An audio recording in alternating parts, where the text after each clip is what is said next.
이 세션의 발표와 토론을 시작하겠습니다. 저는 방금 소개받은 서울시립대 국사학과의 이준입니다.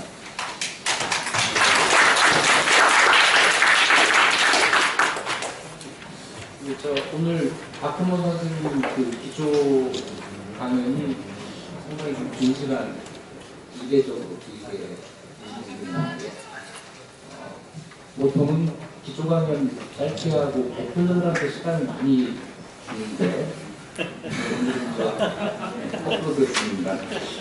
근데 아마 이 기조 강연의 내용이 나중에 종합 토론을 할 때 중요하게 토론의 준거가 될 것 같습니다. 끝까지 자리를 함께하시면서 마지막 그 종합 토론까지 참여해 주시면 감사하겠습니다. 혼분에 대해서 말씀을 나누게 됩니다. 조선시대의 두 분의 혼분, 선조와 인조인데, 역사를 공부하는 저로서는 이분들이 혼분이라기보다는 참 운이 없는 인물이었다는 생각을 하게 되는데요. 과연 그 시대의 어려움을 혼분 탓으로 돌릴지, 아니면 그 시대의 어려움으로 이해할지, 이런 문제도 한번 생각해 볼 만하지 않나 싶습니다. 자, 오전에는 그 두 명의 혼분 가운데 선조에 대해서 두 분이 발표를 해 주시겠습니다. 먼저 그 서울대학교 사회과학연구소의 학술연구 교수로 계시는 유불란 박사님을 먼저 소개해 드리겠습니다.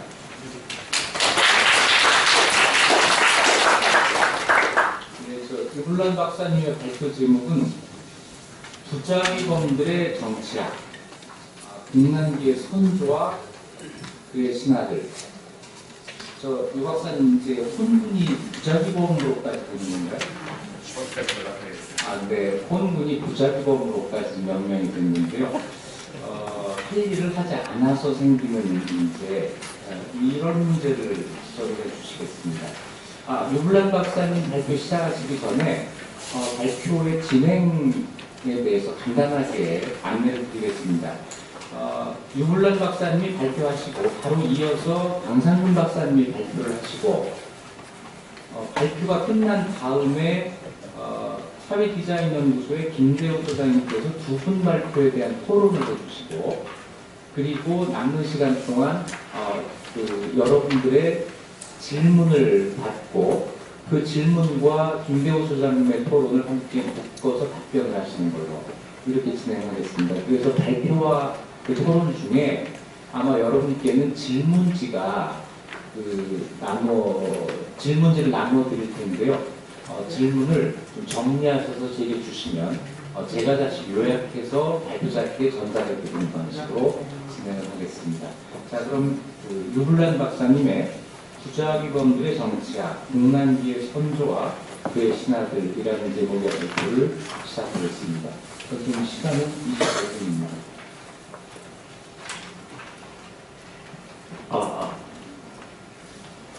네, 안녕하세요. 첫 번째 발표를 맡게 된 서울대 유불란입니다. 먼저 이렇게 귀한 자리를 마련해주신 강길도 의원, 그리고 정인재 선생님을 위시한 여러 선생님들께 깊은 감사의 말씀부터 올립니다. 사실 늘 그렇습니다. 공부를 할 때는 세상마다 다 있고 문자 그대로 신선 노름을 했는데 오늘은 이처럼 발표를 해야 할 시간이 닥쳐왔네요.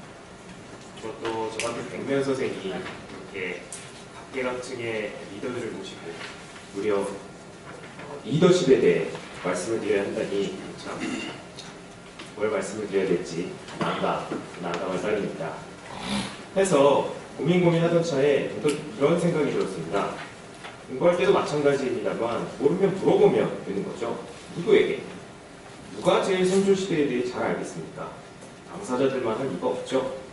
그래서 오늘 이 자리에서는 위기시대의 선조와 그 재상들에게 직접 물음을 던져보고 저 대신 그들로 하여금 이 바늘방석 자리에서 대신 답하도록 할까 유명하고 있습니다. 괜찮겠죠? 봅시다. 그렇지만 초반부터 온통 그 양반들만 달리시라고 할 수는 없으니까 손머리에서는 제가 조금만 멍석을 깔려 하겠습니다. 사실 저는 대화기라는 또 다른 위기의 시대를 전공하고 있습니다. 그래서 같은 조선이라도 시기적으로는 좀 떨어져 있죠. 그런지라 그간 임진왜란, 즉 임진전쟁에 대해서는 거의 두루뭉술하게 알고 있는 그런 정도였습니다. 당시까지 조선은 약 2세기 동안 평화가 계속된 바 작성했고 그렇게 방심하고 있다가 허를 찔린 탓에 그토록 속절없이 무너지고 말았다. 그리고 이런 일반론에 곁들여서 황윤길, 김성일의 대립 같은 몇몇 유명한 에피소드들을 알고 있는 딱 그 정도. 그런데 실록을 위시한 당시 자료들을 펴본 순간 꽤나 당황하게 되었습니다. 단적으로 무비무책한 양반으로 여겨왔던 선조가 정유재라는 일기 전 46페이지 봐주시면 되는데요. 46페이지. 지금 다들 이미 하죽지세로 일본군을 몰아내고 있다며 밝은 낯빛으로 이제 다시는 걱정할 게 없다고들 하는데 내가 보기엔 아니야. 반드시 오래지 않아 왜군이 다시 올 게야. 방배할 계책을 서둘러 미리 조처하여 왜적이 오는 것을 대비해야 한다. 이는 바로 지금 그 기간에 일각도 늦춰서는 안 될 일인데 어째 이에 대해 한마디 더 언급하는 이가 없냐. 이처럼 선조가 미리 상황을 읽거나 미리 조처를 취하도록 재촉하는 장면들과 곳곳에서 마주치게 되었기 때문입니다. 그럼 당시의 사관 왈 적을 헤아리는 데 능했으면서도 왜 의주까지 도망쳐야 할 만큼 그토록 속절없이 보내줬던 거지? 대체 왜였을까요? 해서 그 양반들한테 물어봤습니다. 첫째, 선배, 선조님 정말 아무것도 모르다가 당하신 거예요. 둘째, 늘 사태를 감당할 인재가 없다고들 하시던데 정말 그랬나요? 셋째, 자꾸 방약 하시던데 정말 아무런 대책도 없으셨어요? 이렇게 세 가지 질문을 받습니다. 대답은 모두 아니었습니다. 어디 하나씩 차근차근 가보죠. 48페이지에 2장 1절 경계가 발령된 후 부분을 들어보겠습니다. 방금전 정유재란을 예상한 선조의 일화를 소개해드렸습니다만 이는 어쩌다 한번 때려맞춘 그런 경우가 아닙니다. 선조 21년, 즉 1588년이니까 1592년의 임진전쟁이 일기 4년 전 선조는 남방에 외변이 발생할 것을 염려해 무관들을 확충시키는 등 참 적극적으로 대책들을 추진해 나갔을 정도입니다. 실상 전쟁 전 향후의 사태를 가장 염려하고 있었던 건 오히려 선조가 아니었을까 싶을 정도예요. 심지어 그는 가장 최근에, 그러니까 약 30년 전의 을묘해변에서 당시 공을 세웠던 장수 변협을 불러들여 방비에 대해 논의하는 가운데서도 야, 이거 혹시 일시적인 약탈 이상의 본격적인 전쟁으로 번지는 거 아니야? 그렇게 물어볼 만큼 일선 장수들보다도 오히려 더 경계의식이 투철했습니다. 그런데 이런 위기의식에도 불구하고 당시 조선에는 왜 본격적으로 대비하기 힘든 나름의 사정들이 있었습니다. 우선 수령관, 충청, 전라, 경상, 하산도죠. 이 하산도가 황무지로 화할 만큼 기록적인 가뭄에 휩쓸려 나갔고 그런 와중에서 북방전선에서는 여진족의 여러 부족들과의 크고 작은 충돌들이 끊이지 않고 있었습니다. 어느 연구자의 표현을 빌자면 임진전쟁 전 10여 년간은 사실상 준전시 상황이 계속되고 있었습니다. 상황이 어느 정도 심각했냐? 심지어 임진전쟁 중에도 그 와중에도 조선에 항복한 외병들을 이끌고 여진족과 북쪽에서는 싸우고 있어야 할 만큼 이렇게 이중전선의 문제들은 현실적인 문제점이 적지 않았습니다. 하지만 동시에 그랬던 만큼 적어도 국방의식 그 자체는 고조되어 있었다 해도 과언 아닙니다. 49페이지를 봐주시면 그런 대목이 있죠. 중하단의 인용 부분을 봐주셨으면 좋겠습니다. 우리의 군사력이 고려조에 미치고 있지 못하다. 오랜 평화를 누린 나머지 국방 시책들 또한 해이된 지 오랜 탓이다. 나는 가끔 그것을 생각하고 남몰래 걱정하였으며 실로 적당한 인재를 얻지 못한 것을 한탄하였다. 대책을 강구하지 않을 수 없다. 내게 변변찮지만 나름의 계책이 있어서 그걸 적어서 신하들 너희들한테 돌릴 테니 예신들은 응원해서 아뢰어라. 그 밖에 경들도 방책을 한번 세워보고 계책이 있거든 조목조목 써서 내게 아래어 올려라. 우리나라의 소위 문관들은 어려움을 만나면 달아난다. 군사일도 당연히 해야 할 제 책임범위 내의 일인데 평시에는 그럭저럭 행하다 어려움을 만나면 달아나 버리곤 하니 어찌 이런 벼슬아치가 있을 수 있으랴. 대체로 편안히 날짜만 보내기 좋아할 뿐이다. 이건 전부 율곡의 발언이건 하는 게 아닙니다. 전부 선조가 그것도 임진전쟁이 일기 수년도 더 전부터 입버릇처럼 늘어놓던 그런 발언입니다. 이런 사정이 이와 같다면 의문은 더더욱 깊어가죠. 대체 뭐 때문에? 뭐가 문제였던 거야? 사실 임진전쟁 전의 요 10여 년간, 즉 앞서 준전시 상황 중 국방전선에서의 상황을 들여다보고 있으면 뭔가 그런 것 있죠. 그런 상황. 막 뭔가 하려고 하는데 손에 박혀있는 작은 가시처럼 그렇게 방해가 되는, 이후 두고두고 문제거리가 될 그런 요소들이 이미 거기 모두 있었음을 발견하게 됩니다. 이게 뭔 소리냐? 이탄계에 난 당시 국병사 이재신의 사례를 통해서 설명을 드리겠습니다. 선조 16년 북쪽에서는 이탄계의 난이 발발해 무려 경원부가 함락되었습니다. 조정에서는 난리가 났죠. 특히 국병사, 즉 해당 전선의 최고 책임자였던 이재신에게는 실함의 책임은 물론 현지 여진족을 제대로 위무해내지 못한 책임까지를 모조리 물어야 한다는 탄핵이 빗발쳤습니다. 하지만 선조가 보니까 이재신은 초반의 난리통을 잘 추슬러서 막 반격에 나선 천이었습니다. 따라서 설령 죄를 물어야 할지라도 어디 지금이 적당한 때겠냐? 하지만 탄핵이 빗발치면 임금이라도 소위 공론의 압박에 견뎌낼 재간이 없죠. 결국 공론할 것을 허락했는데 웬걸? 그로부터 겨우 나흘 뒤 이번에는 해당 오랑캐 불화까지 역공에 들어가 사실상 이재신이 분쟁을 종식시켜버린 겁니다. 이재신에 대하여 즉 선조겠죠. 선조는 이미 그가 그렇게 잘 해내리라 예상하고 있었다. 그런데 너희들이 모두 나서서 아니라고 하니까 나 혼자만 고집할 수 없었던 거야. 참으로 말씀하신 대로입니다. 그런데 앞송해올 도사가 이미 떠났는데 중도에서 그만두면 모양새가 좀 그렇네요. 그러니까 일단 잡아온 뒤에 주상께서 단안을 내리시면 어떨까요? 안심하죠. 만약에 이재신이 진공에 들어가기 전에 중도에 압송되어 버렸다면 어찌 되었을까? 몇 년 뒤에 임진전쟁 중 이러다가 제대로 한번 문제를 맞이하게 되죠. 어떤 케이스?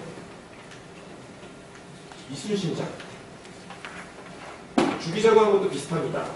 이탄계의 난이 어느 정도 종식이 된 후에 상황을 뒷마무리하는 단계에서 경원부가 함락이 됐으니까 누군가 책임을 져야 되겠죠. 그런데 그 부하 장수를 이재신이 감싸줬다가 당장 성이 함락당하고 나라를 욕되게 한 죄는 사실 주장에게 있는 건데 부하 장수가 이미 차명을 받은 이상 이재신, 너 혼자만 면할 수 없는 일이다. 뭐 이런 얘기들을 하고 있습니다. 이렇게 분명 위기 그 자체는 밖으로부터 시작되었습니다. 여진족이든 애든. 하지만 이 위기가 정말 심각한 위기로서 잘 숙성된 것은 바깥 최전선이 아니라 오히려 우리 내부, 즉 조정 안이었음을 알 수 있습니다. 해서 이제 이 무릎과도 같은 우리 안에서 위기를 뽀글뽀글 부풀어 오르게 만들었던 요소들 쪽으로 좀 더 깊이 들어가 볼 차례입니다. 해서 56페이지에 둘째 질문. 진실로 인물이 무죄했던가? 질문을 들어가고 있습니다. 선조실록 전체를 통틀어 인부가 신하들이 입을 모아 동행던 한편가 있습니다. 인물이 없다. 그 일을 할 적격자가 없다. 사람만 없다. 그때 정말 인물이 없었을까? 아니, 아까 박현원 선생님께서도 말씀하셨지만 목릉성세의 이 기라성 같은 문무백관들을 두고서도 사람이 없다고 징징거리면 어쩌자는 소릴까요? 물론 결론부터 말씀을 드리자면 전혀 틀리기만 한 말은 아니었습니다. 왜? 곧바로 탄핵을 당하든가 피형, 즉 스스로 자리에서 물러나든가 율곡의 말만 따나 의당, 그 직임 맡으리를 고르고 골랐건만 아침에 임명하고 저녁에 딴 곳으로 옮겨버려 자기가 따스해질 겨를도 없으므로 비록 임무를 다하고 싶더라도 다할 방법이 없었으니 말이죠. 하나씩 차근차근 살펴보죠. 56페이지에 3장 1절 긴급하지 않은 이유로 채식하기 좋아하는 해당 부분을 참조해 주시기 바랍니다. 여담이 될 수도 있겠습니다만 지금 빅이벤트 인사청문회가 다가오고 있죠. 아니 뭐 정확하게 표현을 하자면 정권이 출범한 지 얼마 안 됐으니까 이 즈음은 인사청문회 처리라 해도 과언이 아니겠죠. 그래서 뭐 다들 실망도 분노도 많으실 듯한데 이게 어찌들 생각하세요? 공직자에 대한 잣대는 역시 엄격할수록 좋을까요? 적어도 선조시대에는 아주 확실하게 그렇게 여겼던 싶습니다. 대가, 즉 감찰과 간언을 담당하는 이의 말은 차라리 과격할지언정 부드럽고 약해서는 안 된다. 이렇게 공공연히 회자될 정도였습니다. 청렴하고 강직한 좌고 우면 따위 하지 않는 바른 말만 하는 공직자. 분명 이런 이가 옆에서 눈을 부릅뜨고 있다면 저라도 눈가짐을 하겠죠. 해서 저도 좋구먼 하고 서류를 계속 읽어나갔는데 좀 당황하게 되었습니다. 당시 표현을 빌자면 아예 성현이 되기를 요구받았던 저 대관들, 그리고 그보다 요구받던 게 더하면 더했지 덜하지는 않던 임금, 또 염저 리콜 생명과도 같았던 여타 문무백관들이 의리와 명분을 놓고 일단 레이스를 벌이기 시작하자 예상 밖의 일들이 줄줄줄 벌어지기 시작합니다. 일단 작은 흠결이라도 문제가 되리라는 건 충분히 예상할 수 있겠죠. 긴급하지 않은 일로도 채식시키기 좋아하는 패단이란 바로 이로부터 비롯된 바입니다. 바꿔 말하면 작은 꼬투리라도 일단 책부터 잡고 보는 분위기가 형성된 셈인데 동시에 동전의 다른 면이 갈까 이로부터 더욱 재미난 현상이 발생했습니다. 오늘날도 그렇지만 구설수에 시달리니 물러나 자리에 연연치 않는 모습을 보여주는 편이 우리가 평판을 높여 주곤 하죠. 듣건대 옛날부터 59페이지입니다. 듣건대 옛날부터 유자라면 진태가 구차하지 아니하여 예로서 나아가고 의로서 물러가고 죄를 지고 부끄러움을 아는 채 자리와 그 높봉에만 연연하던 자는 일찍이 없었습니다.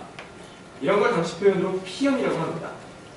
그리고 이렇게 지나친 탄핵과 피염의 관행이 정치 세계에 한번 도착이 되자 각 부서에 말 그대로 사람이 남아나지 못하게 된 겁니다. 에이, 설마 얼마나들 진짜로 물러나졌겠어 이렇게 생각하실 수 있는데 어느 정도였냐? 피염 그 자체야 물론 예전부터도 있던 관행이지만 이 시기에는 현저한 지적을 받았으면서도 오히려 물러나 피염할 줄 몰랐다라고 하는 게 즉각 문제거리가 될 만큼 요컨대 거의 정치적 의무사항처럼 자리 잡았다고 보셔도 무방합니다. 그리고 늘 그렇듯 뭐든 한번 경쟁이 붙으면 과격해지기 마련이죠. 해서 흥미로운 사례를 하나 들어보겠습니다. 여러분들께도 익숙하실 그 김성일은 일찍 다음과 같은 이유로 피염을 청했던 적이 있습니다. 당시 조정에 어떤 사람이 문제가 되었습니다. 그러자 즉 김성일입니다. 김성일 자신은 전에 사관으로 있었으므로 입시할 때마다 지금 문제가 된 저 자가 아래에 올리던 말을 듣곤 했다. 그런데 번번이 간사하게 아첨하고 영합하는 꼴이었으므로 그 마음 씀씀이가 바르지 않다는 걸 자기는 진즉부터 잘 알고 있었다. 그런데 이제 정말 문제가 터졌네? 그러니 저런 사람하고는 서로 용납해 같이 일을 할 수 없는 게 분명하다. 그러니까 내 권수를 갈아주소서. 그러자 곧이어 김성일을 청구한 이들마저 저도요 다 같이 피염시켜달라고 나서는 그런 연쇄적인 사태가 벌어진 겁니다. 이처럼 60페이지를 봐주셨으면 좋겠습니다. 이처럼 근년 이래 기강이 서지 않고 인심이 풀려서 크고 작은 관원들이 일체 이를 피하여 피염하고 개수리 갈리는 것이 앞뒤로 서로 잇따라 아침에 옮기고 저녁에 바뀌므로 온갖 일이 다 팽기됩니다. 혹은 오늘날 정사가 어지러운 건 조금만 혐의를 입어도 모두가 자리를 피하는 데 습득되었다. 아침 저녁으로 갈리니 나란 일이 지금 애들 장난이냐? 당시 뜨리는 이들의 한결같은 한탄이었습니다.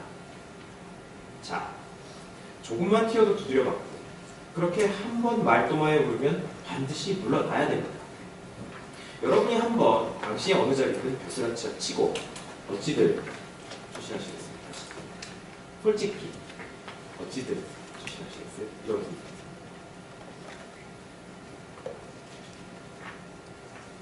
지금 여러분들 어깨 위에는 동양할 부모님, 그리고 처자식, 그리고 여러분들 1분의 운명이 모여 있습니다. 솔직히 가만히 자리만 지키고 있습니다. 자리만 지키고 싶어지죠.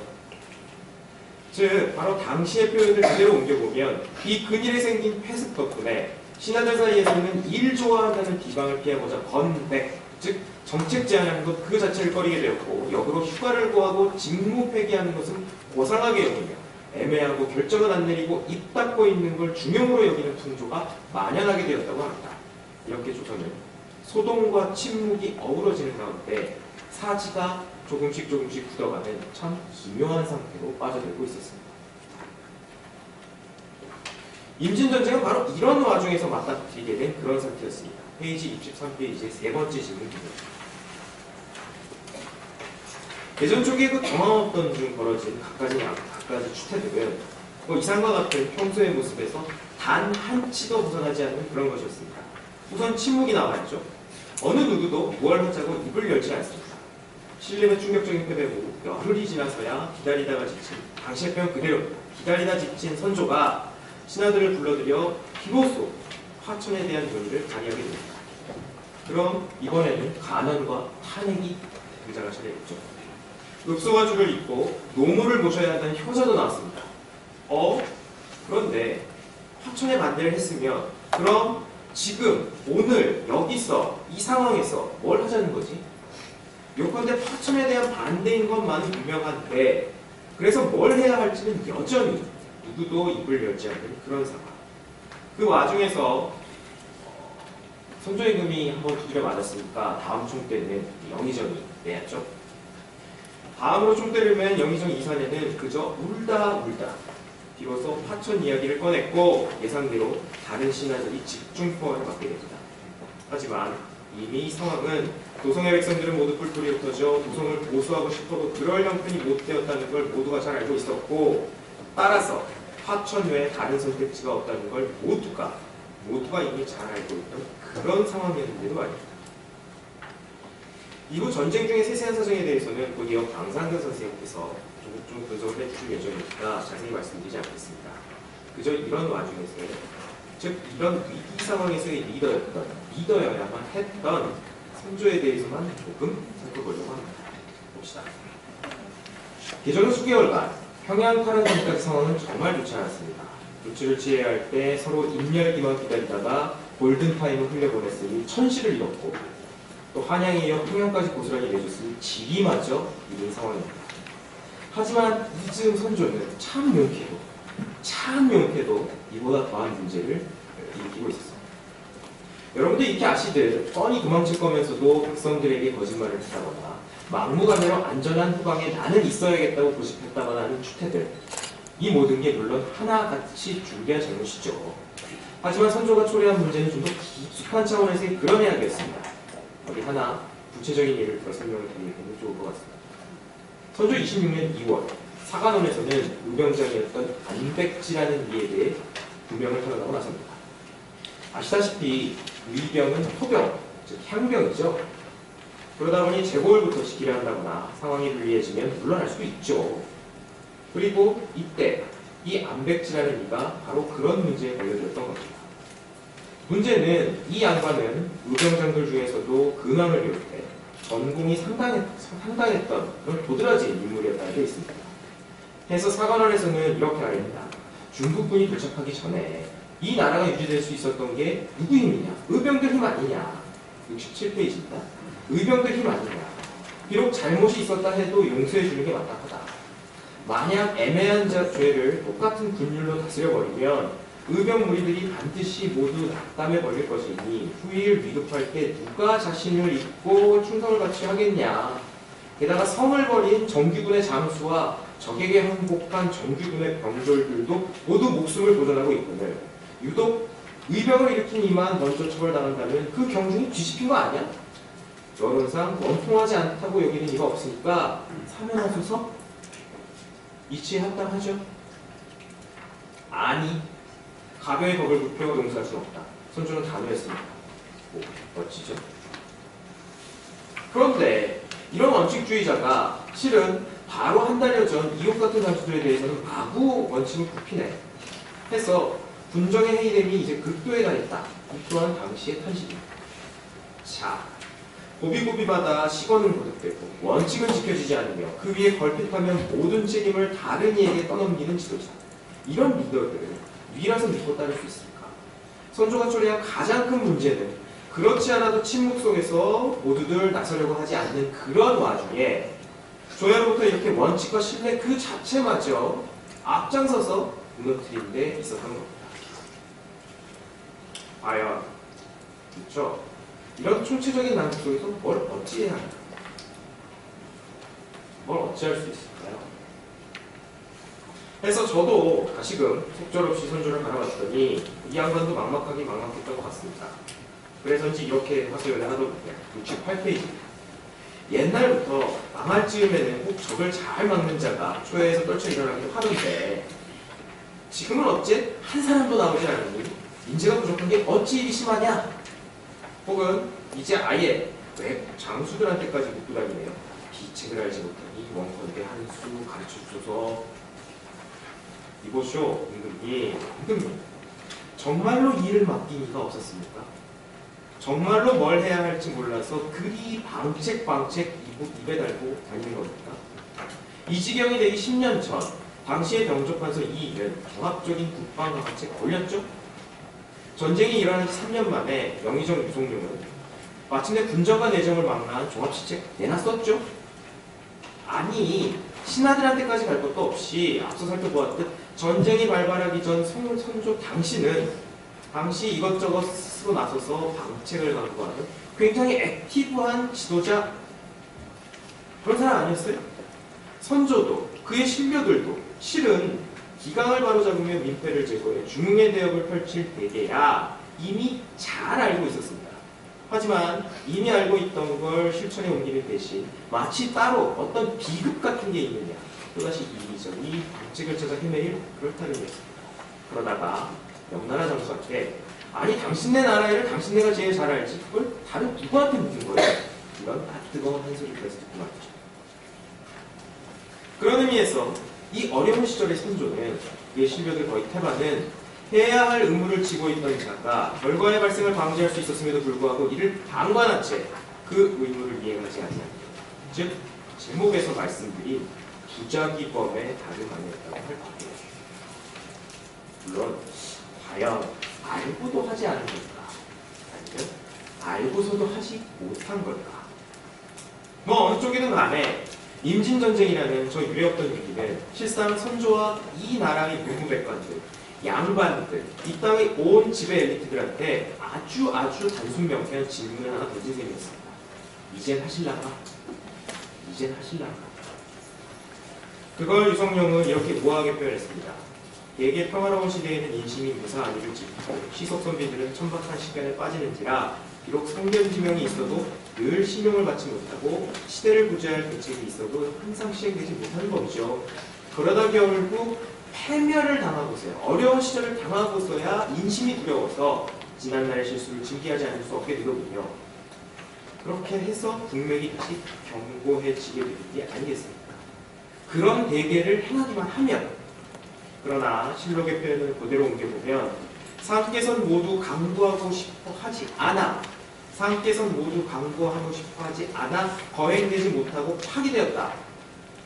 시세의 깨어있던 임금이 이렇게 난세의 용렬한 군주로 허무하게 전락해버리다니 참 그 자신의 비극이요 또 조선의 비극이었다고밖에 달리 할 말이 없습니다. 이상입니다.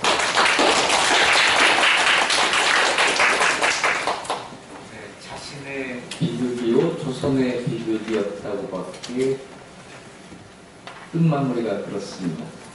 그래서 혼분이 되고 분난리가 되는 거겠죠. 이물당 박사님이 그 임진왜란이라는 분난을 떠올리면서 세 가지 질문을 던지셨습니다. 하나는 정말 몰랐나? 임진왜란이라는 그런 비극적인 사건이 일어날 줄을 정말 몰랐을까? 또 그 분난을 극복할 만한 사람이 없었을까? 그리고 마지막으로 어떻게 하면 되는지 해결할 수 있는 방법을 정말 몰랐을까. 그런데 좀 뜻밖의 대답은 다 아니다라는 거죠. 알고 있었고 사람도 있었고 해결 방법도 있었고 했는데 그걸 못했다. 안 했다, 못했다는 좀 다릅니다만 아무튼 결과적으로 이루어지지 않았으니까요. 거기에서 그 선조의 리더로서 선조의 책임이 아주 무겁다라는 이런 말씀을 하셨는데요. 역시 원칙과 신뢰라고 하는 것이 리더에게 대단히 중요한 덕목인 듯합니다. 이 문제에 대해서는 아마 다음 이어지는 발표에서 더 다른 방면에서 더 많은 이야기가 있을 것 같고요. 제가 루블란 박사님 그 발표하시기 전에 발표자 소개를 좀 빠뜨렸습니다. 뒤늦게 루블란 박사님 소개를 간단하게 하겠습니다.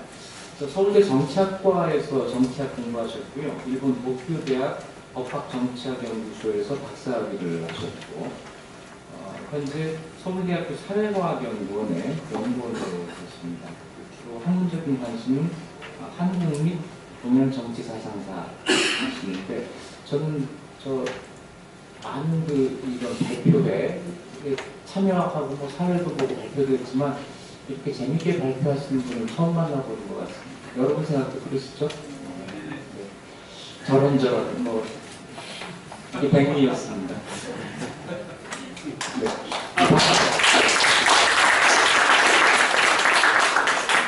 이 박사님 발표